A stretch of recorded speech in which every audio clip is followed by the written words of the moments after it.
से अपने संदेश भेजे। इन संदेशों की हर पंक्ति में श्रद्धा थी, आत्मीयता थी। उनकी भावनाएं मन को छूने वाली थी। वो लोग भगवान बुद्ध के पवित्र अवशेषों, रेलिक्स के दर्शन कराने के लिए भारत के प्रति अपना आभार प्रकट कर रहे थे। उनके शब्दों में जो भाव थे वो किसी औपचारिक धन्यवाद से बढ़कर थे। साथियों, मूल रूप से भगवान बुद्ध के इन पवित्र अवशेषों की खोज आंध्र प्रदेश में पालनाडु जिले के नागार्जुन कोंडा में हुई थी। इस जगह का बौद्ध धर्म से गहरा नाता रहा है। कहा जाता है कि कभी इस स्थान पर श्रीलंका और चीन सहित दूर दूर के लोग आते थे।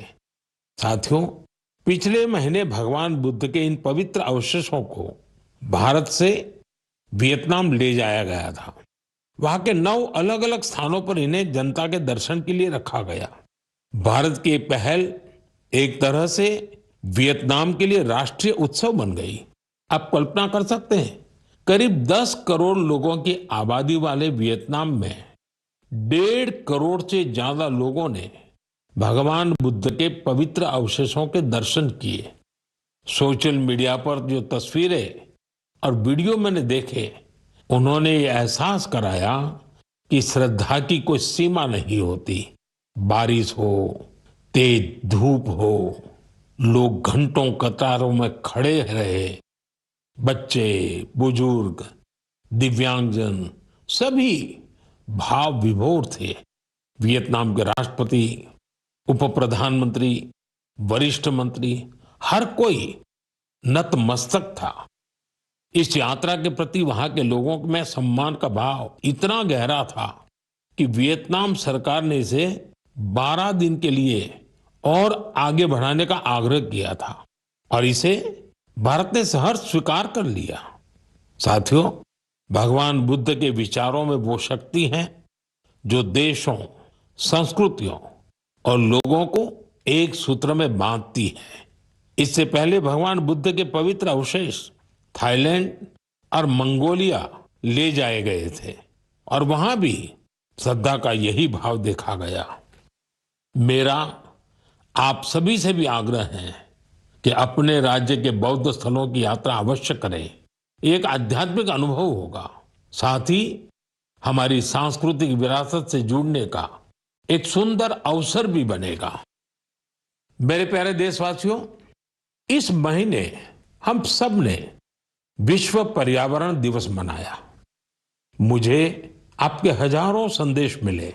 कई लोगों ने अपने आसपास के उन साथियों के बारे में बताया जो अकेले ही पर्यावरण बचाने के लिए निकल पड़े थे और फिर उनके साथ पूरा समाज जुड़ गया। सबका यही योगदान हमारी धरती के लिए बड़ी ताकत बन रहा है। पुणे के श्री रमेश खरमाले जी, उनके कार्यों को जानकर आपको बहुत प्रेरणा मिलेगी। जब हफ्ते के अंत में लोग आराम करते हैं तो रमेश जी और उनका परिवार कुदाल और फावड़ा लेकर निकल पड़ते हैं। जानते हैं कहां? जुन्नर की पहाड़ियों की ओर। धूप हो या ऊंची चढ़ाई, उनके कदम रुकते नहीं। वो झाड़ियां साफ करते हैं, पानी रोकने के लिए ट्रेंच खोदते हैं और बीज बोते हैं। उन्होंने सिर्फ 2 महीनों में 70 ट्रेंच बना डाले। रमेश जी ने कई सारे छोटे तालाब बनाए हैं, सैकड़ों पेड़ लगाए हैं। वो एक ऑक्सीजन पार्क भी बनवा रहे हैं। नतीजा ये हुआ कि यहां अब पक्षी लौटने लगे हैं, वन्य जीवन को नई सांसें मिल रही हैं।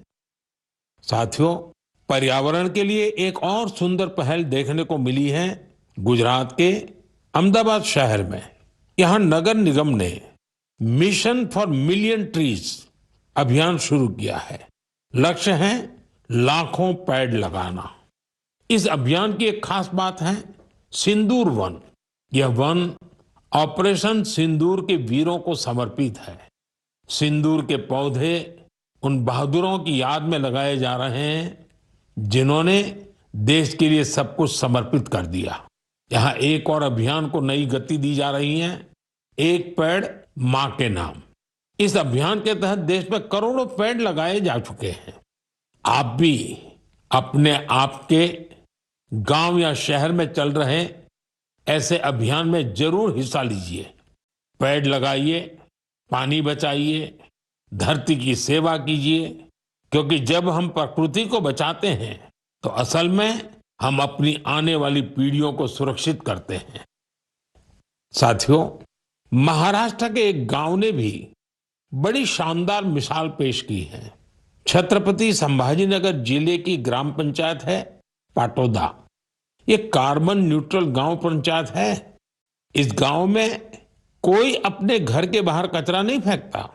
हर घर से कचरा इकट्ठा करने की पूरी व्यवस्था है। यहाँ गंदे पानी का ट्रीटमेंट भी होता है। बिना साफ किए कोई पानी नदी में नहीं जाता। यहाँ उपलों से अंतिम संस्कार होता है और उस राख से दिवंगत के नाम पर पौधा लगाया जाता है। इस गांव में साफ सफाई भी देखते ही बनती है। छोटी छोटी आदतें जब सामूहिक संकल्प बन जाती हैं तो बड़ा बदलाव तय हो जाता है। मेरे प्यारे साथियों, इस समय सबकी निगाहें इंटरनेशनल स्पेस सेंटर पर भी है। भारत ने एक नया इतिहास रचा है। मेरी कल ग्रुप कैप्टन शुभांशु शुक्ला से बात भी हुई है। आपने भी शुभांशु से मेरी बातचीत को जरूर सुना होगा। अभी शुभांशु को कुछ और दिन इंटरनेशनल स्पेस सेंटर रहना है।